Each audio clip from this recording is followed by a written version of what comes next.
안녕하세요. 백운영입니다. 제가 이 영상 어버이날 특집으로 그 시기에 맞춰서 올리려고 했는데 다른 주제들이 우선순위가 생겨 가지고 조금 밀렸습니다. 오늘 다룰 영상의 주제는 우리나라가 교육열이 진짜 강하잖아요. 뭐 자원도 기술도 없었던 나라가 지금 세계 10대 선진국이 된 그 원동력을 교육열로 분석하는 그런 경우가 많습니다. 근데 바로 이 교육열, 그러니까 한국 부모의 독특한 양육 방식, 이 패런팅 스타일이 도대체 어떤 특징이 있길래 이런 결과가 생겼는지 굉장히 큰 호기심이 생겼거든요. 근데 이 호기심이 바로 제 유튜브 영상의 주된 시청자분들이 45 세에서 55세 남녀예요. 그러니까 이분들이 인제 70 년대생이고 80 년대 후반, 90 년대 초반 대학 학번들 가지신 분이고 지금 초등학생 아니면 이제 중학생 자녀를 키우고 계신 분들이어 가지고 본인들의 어떤 양육 방식에 대해서 한창 고민이 많으실 것 같더라고요. 그래서 이 영상에서 다루는 내용 잘 보시면 도움이 될 것 같습니다. 오늘 영상 끝까지 보시면 우리 한국 부모만의 양육 방식, 이 패런팅 스타일의 독특한 특징을 이해하실 수 있고, 이게 서양과는 어떻게 다른지, 그리고 같은 유교 문화권인 동아시아 3국, 그러니까 중국, 일본과 또 어떻게 다른지, 그리고 이 양육 방식을 계속 가져가도 되는지에 대한 분명한 통찰을 얻으실 수 있을 겁니다. 그럼 바로 시작하시죠. 일단 고백부터 하고 시작해야 될 것 같습니다. 저희 부모님도 베이비 부머시기 때문에 굉장히 이제 표현이 그렇게 많지는 않고, 다만 이제 굉장히 높은 기준을 저한테 이제 요구를 하면서 뭐 높은 성적, 뭐 높은 어떤 사회적 지위, 높은 어떤 성과, 뭐 이런 것들을 끊임없이 요구를 하셨던, 그런 동시에 약간 칭찬이 조금 부족한, 따뜻한 말이 부족한, 약간 이런 세대여서 이제 굉장히 이제 크면서 조금 심리적으로 좀 충격을 받았던 경우도 많이 있고, 그래 가지고 '아 나 정말 이렇게 부모님처럼 되지 말아야지. 그런 아버지가 되지 않을 거야.' 이런 다짐을 했었습니다. 아마 이 영상 보시는 저희 인제 주 시청자분들도 아버지 세대가 다 베이비 부머라든지 그 윗세대라든지 산업세대라든지 이런 시대이기 때문에 약간 '비슷한 생각을 하지 않을까.' 이런 생각이 들어요. 그런데 동시에 제가 인제 교육 분야에서 종사를 하고 있기 때문에, 그리고 인제 특히 인제 이 관리로 넘어가게 되면 그 학생의 어떤 심리라든지 이런 것들까지 정말 좀 미세하게 챙겨야 되기 때문에 굉장히 그 학생이랑 어떤 거리가 가까워져요. 근데 그 학생한테 하는 말이 와 정말 내 아버지가 나한테 했던 말, 내 어머니가 나를 양육하던 방식이랑 너무 똑같아 가지고 그걸 인지한 순간 정말 몸에 소름이 돋았습니다. '아 이게 이걸 그대로 이렇게 내리사랑하는 거구나.' 그러면서 깨달은 게 '와 내가 정말 얘를 너무 잘 됐으면.' 이렇게 생각을 하면 오히려 너만 정말 지독하게 정말 강력하게 '아 너 해야 된다. 더 해야 된다.' 이렇게 계속 인제 몰아붙이는 모습을 보면서 '아 그게 어떤 사랑의 방식, 사랑의 표현이었구나.' 이렇게 뒤늦게 거꾸로 깨닫게 되는 그런 어떤 상황이 있었다. 아마 인제 자녀를 키우시는 분들은 저보다 그런 어떤 순간들이 훨씬 더 많겠죠. 그래 가지고 인제 제가 궁극적으로 이 영상을 만든다고 결심했던 그 질문 자체가 '아 내가 받았던 게 사랑인가 통제인가.' 이렇게 뭐 아리까리 해 가지고 이렇게 만든 거예요. 그래서 인제 그 답을 찾아보니까 심리학이나 문화나 우리 한국 사회의 어떤 그런 경제 사회 발전 구조에 들어있더라. 그래서 인제 그런 결론들을 여러분께 보여드리려고 합니다. 계속 볼게요. 바움린드라는 이분이 UC 버클리의 학자예요. 그래서 1960 년대 요때 인제 자녀의 인제 양육 방식을 4 가지로 인제 분류해서 발표를 했고, 요게 인제 심리학계, 그다음에 인제 사회 뭐 정서 이런 거 학문에서는 가장 이제 표준적인 모델이에요. 그래서 인제 2 가지의 어떤 변수 축이 있습니다. 요구성 축이 있고 반응성 축이 있어서 이 4 가지 이제 매트릭스가 나오는데, 요구성은 뭐냐면 인제 부모가 자녀한테 요구하는 게 많은 거예요. "뭐 해라. 저거 해라. 성적 이렇게 맞아라. 이 닦고 자라. 운동 좀 해라. 뭐 좋은 사람이 되라. 뭐 어떤 직업을 가져라." 이런 식으로 계속해서 자녀한테 하는 기대 수치가 굉장히 높은 거죠.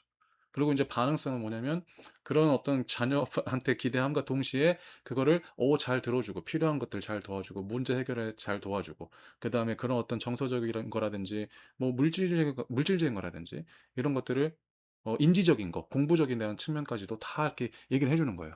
이건 저렇게 하면 돼. 이 경우에는 이렇게 해. 이거는 첫 번째, 두 번째, 세 번째 문제가 이거야. 이런 방향으로 해결하면 될 것 같아. 그다음에 어떤 것은 안 된다고 할 때는 이건 이래서 안 돼. 이건 뭐뭐 하기 때문에 뭐뭐야. 뭐뭐 하기 때문에 뭐뭐야. 라면서 그런 어떤 원칙과 기준에 따라 가지고 일관성 있는 어떤 양육을 하는 것, 이런 것들을 전반적으로 다 포괄해서 반응성이라고 할 수가 있어요. 4 가지 매트릭스에 따라서 이제 각각의 4 가지 유형인데, 사실 이 서양 심리학에서 가장 인제 좋게 보는 것은 이거죠. 권위형 부모, authoritative 유형인데, 이거는 정말 그 영화나 드라마에서 나오는 정말 이상적인 아버지를 그릴 때의 그 모습인 거예요. 어디 뭐 이렇게 턱걸이 있는 의자에 딱 앉아 가지고 "어흠 넌 그렇구나. 하하하. 이해가 되는구나." 막 이런 것들 있잖아요. 그런 이상적인 뭐 올드한 그런 어떤 위섬한 현자 이런 모습을 그려내는 건데 좋은 거죠. 이제 목표하고 뭐 심리적, 물질적 지원 다 해 주고 힘들어하면 인제 잘 들어 주고 방향성 잘 제시해 주고 그러면서도 항상 높은 기대치를 갖기 위해서 적당한 푸시를 해 주면서 정 이렇게 그 학생 그 자녀의 어떤 그 잠재력이 드러날 수 있게끔 잘 인도하는 그런 모습을 떠올리면 될 것 같습니다. 근데 이제 요 반대의 유형이 있죠. 요 반대의 유형. 근데 사실은 인제 이건 정말 말 그대로 이상적인 거라서 이런 부모를 꿈꾸지만 이렇게 되기는 정말 어렵습니다. 거의 없다고 보시면 돼요, 현실에서는. 근데 현실에 많이 있는 게 요런 형태죠. 권위주의형, authoritarian. 그러니까 어떻게 보면 이제 쉽게 말하면 독재자 유형이라고 볼 수도 있을 것 같아요. 요구는 엄청나게 많아요. 똑같이 권위적 유형, 권위형 부모랑 똑같습니다. "이거 해라, 저거 해라, 뭐 해라, 뭐 해라. 항상 최고가 되라. 이뤄내라. 승리해라." 뭐 다 많은데 반응을 하지 않아. 설명을 제대로 안 해 줘. "내가 하라면 해. 그냥 해. 뭐 이렇게 말이 많아. 야 아버지가 이렇게 말하는데 하라면 할 것이지." 이런 식인 거예요. 그래서 저 건희형 부모 밑에서 자라면 뭐 사회성도 좋고 뭐 공부도 잘하고 뭐 성격도 좋고 아무튼 다 좋아. 다 좋은데 이거는 반대지. 아 자존감이 저하되고 사회성이 떨어지고 학업 능력이 떨어지고 다 안 좋아지는 거야. 하여튼 권위주의적인 형 요게 있다. 정반대. 그리고 인제 방임형과 허용적인 형은 어떤 거냐면 이 자녀 유형으로 다 맞춰 줘. 이랬어 저랬어 어쨌어. 그렇구나 저렇구나." 뭐 이렇게 해 주는데 요구는 적어. 그러니까 소위 말하는 인제 친구 같은 아버지, 친구 같은 어머니 요런 거죠. 그러니까 요런 게 사실은 인제 지금 최근에 한국 사회에 굉장히 많이 늘어난 고런 어떤 케이스? 그러니까 별로 혼내지를 않아. 요구를 절대 안 해. 그러니까 오냐오냐 다 맞춰 주는. 뭐 이게 뭐 좋은 걸 수도 나쁜 걸 수도 있고 왜냐면 그 전 세대 뭐 요 베이비 부머 세대로부터 권위주의적 어떤 부모들이 많으니까 그걸 듣고 자라난 세대들 같은 경우에는 '그러지 말아야지.' 하면서 허용적 부모가 돼 버리는 이런 케이스도 있고 방인형은 뭐야? 요구하는 것도 없고 뭐 반응해서 뭐 지원해 주거나 뭐 이런 것도 없고 이건 이제 상당히 좀 이제 불우한 케이스가 되겠죠. 그러니까 인제 우리가 인제 오늘 영상에서 다루는 것은 요 권위형 권위주의적 authoritarian 독재자형 패런팅 방식이냐 아니면 권위형 패런팅 방식이냐 요 두 개인데 근데 인제 여기서 포인트가 뭐냐면 우리가 인제 서양 심리학을 배워서 요 잣대로 우리 한국의 부모를 바라보면 이게 안 맞아. 우리 부모님이 권위적인 건 맞는데 어 묘하게 허용적일 때가 있고 묘하게 나를 사랑하고 이런 거는 진짜 맞는데 우리 부모님이 저런 건 정말 싫다 막 이런 거란 말이죠. 그러니까 인제 이 서양 심리학의 이 기준으로 부모를 바라보게 되면 뭐 프로이트, 융, 뭐 아들러 뭐 이렇게 해서 막 그 바라보게 되면 부모님이 정말 나쁜 사람이 되는 거예요. 권위주의, 독재자, 나의 어떤 내면을 이렇게 황폐하게 만들었어. 내 내면에 지워질 수 없는 그런 상처를 새겼어. 이렇게 판단이 된단 말이에요.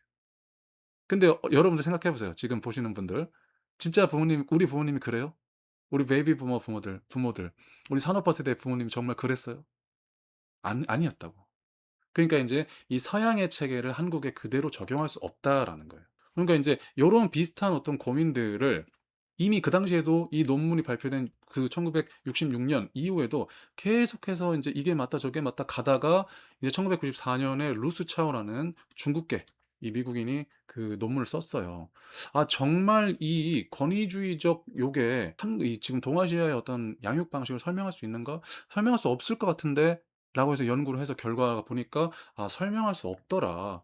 지금 서양의 어떤 심리 척도, 서양의 이 바움린든이 제시한 이 권위주의적 부모, 요 서양 그 척도를 보게 되면 이 동아시아 그 부모, 특히 중국계 부모가 이 통계적인 점수가 굉장히 높았단 말이에요. 그러면 인제 자녀가 학업 성취도 떨어지고 사회적인 성적이 떨어지고 뭐 정서도 불안하고 해야 되는데 오히려 학업 성취도와 심적 안정감이 오히려 높았다는 거예요. 그러면 인제 그 서양의 어떤 게 바움린든의 모델이 중국계, 이 동아시아 부모의 양육 방식에 적용이 안 된다는 게 지금 밝혀진 거죠. 그래서 인제 이 논문이 굉장히 어떤 중요한 거고 그러면서 이 루스차오가 말했던 게 뭐냐면 "중국 부모의 사랑은 너희들이 말하는 패런팅으로 설명할 수가 없다. 중국계의 그 엄격함에 대한 것은 통제인데 그게 통제가 다가 아니고 중국계 부모의 그 패런팅 스타일에는 이 돌봄과 사랑이 같이 포함이 돼 있다." 요렇게 인제 말을 한 거예요. 그래서 이 동아시아 특히 그중에서 중국계 부모의 사랑이 단순히 authoritarian 권위주의적인 게 아니고 관이라고 하는 엄격한 관리에 근거하는 사랑과 어떤 돌봄이었다라는 것을 루스차우가 1994 년에 논문을 발표하면서 말을 했습니다. 이름으로써 서양의 양육 유형의 분류가 동아시아에는 적용이 안 된다라는 게 이제 밝혀졌어요. 자, 그러면서 인제 그 동아시아 중에서도 일본, 중국, 한국 이 유교 문화권이라고 해서 공통의 어떤 문화를 행동 양식을 공유하고 있는 이 동아시아 3 국도 패런팅 양식 자체가 엄청나게 다르다고요. 그게 어떻게 다르냐면 일본, 중국, 한국 요렇게 돼 있습니다. 가장 핵심적인 거는 일단 일본은 이해 제도라고 해서 그 장남 중심의 계승적 위계가 상당히 강조되는, 그러니까 가문을 이어야 된다, 이런 게 굉장히 강조되는 가족 형태예요. 그리고 감정 표현이 극도로 절제된 구조로 이렇게 가족 관계가 인제 형성이 되어 있습니다.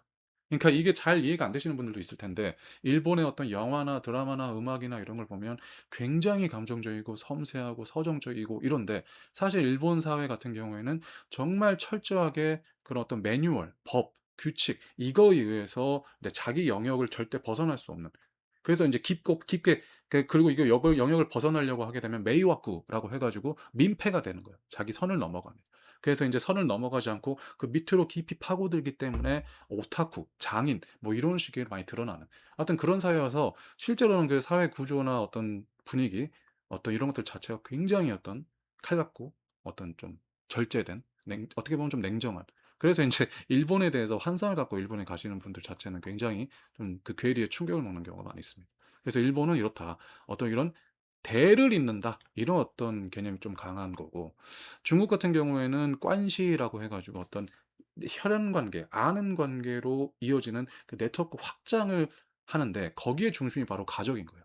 요거 원가족이 있고 뭐 사돈, 팔촌, 사촌 요런 식으로 계속 인제 확장이 되고 이 넓은 이 관계, 이 네트워크에서 뭔가 일을 만드는, 협력하는, 어떤 자원을 분배하는 이런 식으로 되고 있다. 근데 다만 인제 이게 계속해서 멀어지는 최대한의 네트워크 지향으로 가기 때문에 관계는 넓지만 좀 얕은 이런 어떤 특징을 갖고 있습니다.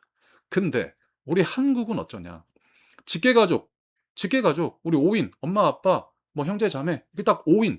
이 5 인 가족 내부가 그냥 아주 그냥 정서적으로 경제적으로 이렇게 밀접하게 연결돼 있어요. 그래서 이 내부 가족 안에만 자원을 극도로 집중하는 형태예요. 그러니까 여기서 인제 우리가 뭐 '대를 이어야 된다.'라든지 여기에서 우리가 사돈 팔촌으로 이렇게 계속해서 확장해 나간다, 이게 아니고 우리 원가족 다섯 요 안에 감정과 자원을 집중한다. 엄청나게 그러니까 똑같은 패밀리인데 음? 패밀리인데 영어로 치면 패밀리잖아요. 근데 한국어의 이 우리 집이라는 그 단어의 밀도 자체는 엄청나게 큰 차이가 있다. 아예 가족 이런 분위기 이런 게 완전 다르다 한국은. 여기에 감정적, 경제적 모든 자원을 밀집하는 하나의 어떤 유기체다. 이렇게 이해하시면 될 것 같아요. 이게 인제 이 선생님께서 이 한국 가족 제도사 연구에서 밝힌 내용인 거예요. 그럼에도 불구하고 우리만의 언어가 없잖아요. 지금 이제 중국 같은 경우에는 이거를 관이라고 지금 루스차우가 인제 설명을 해 놨는데 우리는 인제 그게 없었단 말이에요. 그래서 인제 그거를 최상진이라고 하는 여기 사회심리학자가 요 책에서 인제 발표를 해 놨는데 그거를 이걸 지금 우리성이라고 요 학자는 지금 표현을 해 놨어요. 그러니까 우리성이란 건 쉽게 말해서 뭐냐면 나와 너가 분리가 되지 않는 거예요. 요거는 인제 서양이라든지 일본이라든지 심지어 중국마저도 나 너의 이런 어떤 경계선 요 자체가 따로따로 인제 분리가 돼 있는데 한국은 나와 너의 어떤 경계가 인제 융합이 돼 가지고 섞여지는 우리, 위로 합쳐지는 그런 어떤 정서적, 어떤 사회적, 어떤 유기적, 화학적 결합이 생긴다는 거예요. 이걸 인제 우리가 표현하는 단어가 정, 그걸 인제 영어로 바꾼 게 우리성이다. 근데 인제 이 정이라는 거 자체가 의식적으로 만들려고 해서 만들어지는 게 아니고 의식적으로 또 그걸 끊어내려고 한다고 해서 끊어지는 게 아니죠. 그냥 시간이 지나면서 자연스럽게 쌓이고 그걸 도저히 끊을래야 끊을 수 없는, 그래서 이제 한국에는 미운정 고운정이라는 인제 말이 있는 거죠. 그래서 결국적으로는 인제 굉장히 나와 너가 하나로 합쳐지는 거. 이게 바로 인제 우리 그 한국인을 말하는 그런 어떤 아주 중요한 개념이라고 할 수가 있는 거죠. 그러니까 이제 이 위니스를 빼고는 한국의 양육을 절대로 인제 설명할 수가 없는 거예요. 왜? 부모가 그렇게 자식의 그 입시에 열을 올리고 하는 나라는, 그리고 정말 기용적으로 그걸 아주 초등학교 때부터 관리를 해서 가는 나라는 우리나라밖에 없습니다, 전 세계. 이 정도의 강도로 이 정도의 밀도로. 왜? 자식이 곧 나야. 자식의 성공이 곧 나의 성공. 어떤 자의 영역의 확장이다. 근데 그게 되는 까닭이 아버지와 나는 하나니까. 자식과 나는 하나니까. 이렇게 되는 거예요. 내 제자와 나는 하나니까. 이런 식으로 가는 게 한국만의 정, 그다음에 영어로 번역하면 위니스인 거다. 그렇게 이해하시면 되고, 그리고 이제 이거를 지금 이제 서울대 장경섭 교수가 압축적 근대성이라고 표현을 해놨어요. 이 책에서 이제 표현을 해놨는데, 이런 이 우리성, 정이란 게 왜 생겼냐? 다른 나라는 저런 어떤 끈끈한 이런 게 없는데 왜 생겼냐고. 그게 바로 우리가 서양은 이제 200년에 걸쳐서 천천히 근대화를 진행을 했다면, 우리나라는 일제 식민지부터 시작해서 1950년 그 전쟁, 한국 전쟁, 그다음에 이제 산업화 완전 그 폐허가 된 땅에서 정말 지금 이제 지금의 세계 10대 선진국이 될 때까지, 그다음에 1998년 외환위기, 그다음에 2008년 뭐 금융위기, 계속 위기가 오잖아요. 그러니까 압축적으로 이 서구가 200년에 걸친 거를 한국은 그냥 50년에 걸쳐서 빨리빨리 해버리게 됐다고. 근데 그 과정에서 나 국가의 어떤 체계나 정비나 이런 게 잘 되어 있지 않았기 때문에, 그러면 인제 못 먹고 살고 뭐 이렇게 하는 사람도 있지 않습니까? 그래서 인제 먹고 사는 것부터 복지, 의료, 그다음에 정서, 교육 이런 거를 다 어디서 처리해? 국가가 처리 안 해 주죠. 국가가 보장 안 해 주죠. 가족, 가족밖에 없는 거야. 그 5인 가족밖에 없는 거지. 그 가족들이 먹고 살기 위해서, 공부하기 위해서, 배우기 위해서. 그럼 5인 가족은 하나로 움직이는 거야, 하나로. 그래서 인제 소 팔고 논 팔아서 장남 교육시키고, 그 교육시킨 장남이 성공해서 다시 그 가족, 부모를 부양하고 이렇게 인제 돌아가는, 그렇게 왔던 게 우리 그 윗세대의 모습이고, 그런 윗세대의 사랑이 받아져서 우리가 지금 내리사랑으로 지금 이렇게 가고 있는 거다. 그러니까 결론적으로 이 한국의 요거는 중국, 일본과 다르게 정말 이렇게 될 수밖에 없는 그런 어떤 환경들이 있었고, 압축적인 환경이 있었고, 국가가 부재한 자리를 오직 유일하게 가족만이 채울 수 있었기 때문에, 이 가족이란 게 절대로 분리할 수 없는 하나의 정서적, 경제적 공동체로 이렇게 묶였다. 하나의 어떤 세포다. 하나의 세포, 유기체가 돼 버렸다. 그래서 이런 압축적인 특성 때문에 이제 한국에 그 정이라는 개념이 생긴 겁니다. 그러면 인제 이러한 맥락을 알면 우리 그 부모님들의 어떤 모습들이 이해가 되죠. '왜 부모님이 나한테 그랬을까? 공부해라.' 너가 개인이 잘 돼서 그런 게 아니고, 너가 잘 되는 건 우리 가족의 성공과 성장, 그다음에 어떤 번영과 생존을 위한 가족적인 프로젝트야. 가족적인 프로젝트. 너한테 자원을 몰빵해서 네가 성공을 해야 돼. 그럼 네가 성공을 해서 가족을 부양해야 돼. 가족 몰빵 프로젝트라니까. 너가 잘 돼야 우리가 잘 됐다. 이게 그냥 말로 하는 말이 아니고 실제 리처럴리 사실이야. 자, 그럼 이렇게 되면 어떻게 되냐면, 사랑의 부채감이 들어가게 되는 거지. 사랑의 부채감이 들어가게 되고, 지원의 기대가 들어가게 되고, 부담이 들어가게 되고, 따뜻함의 부담이 들어가게 되고, 이렇게 되는 거예요. 그러니까 순수한 only 그런 게 없는 거지. 근데 그게 없다는 게 문제가 되는 게 아니야. 그게 우리 한국만의 스타일이거든. 한국만의 그런 스타일들이 있었기 때문에 그 어려움을 돌파를 할 수 있는 거야. 정말 할 수 없을 것 같은, 정말 불가능해 보이는 어떤 시험, 불가능해 보이는 어떤 프로젝트, 불가능해 보이는 어떤 박사 합격, 뭐 유학 이런 것들이 되는 거라고. 그런 기대와 부담이 있기 때문에. 이게 이 복합적인 감정을, 이게 말로 잘 표현이 안 되는데 여러분 다 이해가 하실 거예요. 근데 인제 문제는 뭐야? 그거를 우리가 제자들한테 혹은 자녀들한테 그걸 인제 내리사랑으로 줘야 되는데, 인제 그게 어렵다는 거지. 완전 다른 세대이기 때문에. 근데 우리는 인제 이해를 하지. 아, 이렇게 새벽부터 나가는 아버지의 뒷모습. 그 또 이 새벽부터 나가시는 어머니의 뒷모습. 근데 있는 따뜻한 도시락, 사랑이란 말 대신에 과일 깎은 접시, 멀리서 최선의 결과를 만들어낸 나를 항상 지켜보는 그런 뒷모습. 음? 이런 것들이 얼마나 말없이 기대와 지원, 이런 것들 다 아시죠? 어떤 건지 다 떠오르는 거죠. 지금 여러분들 머릿속에 지금 다 떠오르고 있는 거죠. 그러니까 인제 그럴 수 있어. 정말 순수하게 지원해 주지 못해. 순수하게 응원해 주지 못해. 순수하게 사랑해 주지 못해. 이럴 수는 있는데, 근데 그게 있어야 성장이 되는 거라고. 높은 기대, 강력한 부담, 높은 원칙, 이런 게 있어야 된다고. 저는 그렇게 인제 생각을 하는데, 이게 인제 정이 작동하는 방식인데, 이게 지금은 상당히 좀 인제 다른 방식으로 흘러가고 있는 것 같아요. 근데 인제 한국만의 이런 스타일들이 있다. 그리고 아버님도 지금 보실 때 그렇게 생각하시면 될 것 같아요. 내가 어떻게 하다 보면 이제 부모님과 같은 모습이 그대로 나오잖아요. 근데 거기에 대해서 죄책감을 갖고 '이게 맞냐. 나는 인제 이러지 않으려고 다짐했었는데.' 근데 그게 아니고 어머니 아버지로부터 받았던 그런 어떤 사랑, 통제와 따뜻함이 결합된 그 한국식의 정의 양육 방식, 그게 잘못된 게 아니라요. 그거가 있었기 때문에 지금 우리가 그렇게 성장을 할 수 있었던 거고, 그 성장을 인제 우리는 쪼끔 더 인제 다른 방식으로 줄 수 있겠지만 이 한국의 어떤 양육 방식 안에서는 큰 틀에선 벗어날 수 없다고. 이거는 중국의 관이랑도 다르고 일본의 그런 어떤 이해 제도랑도 다른 거라.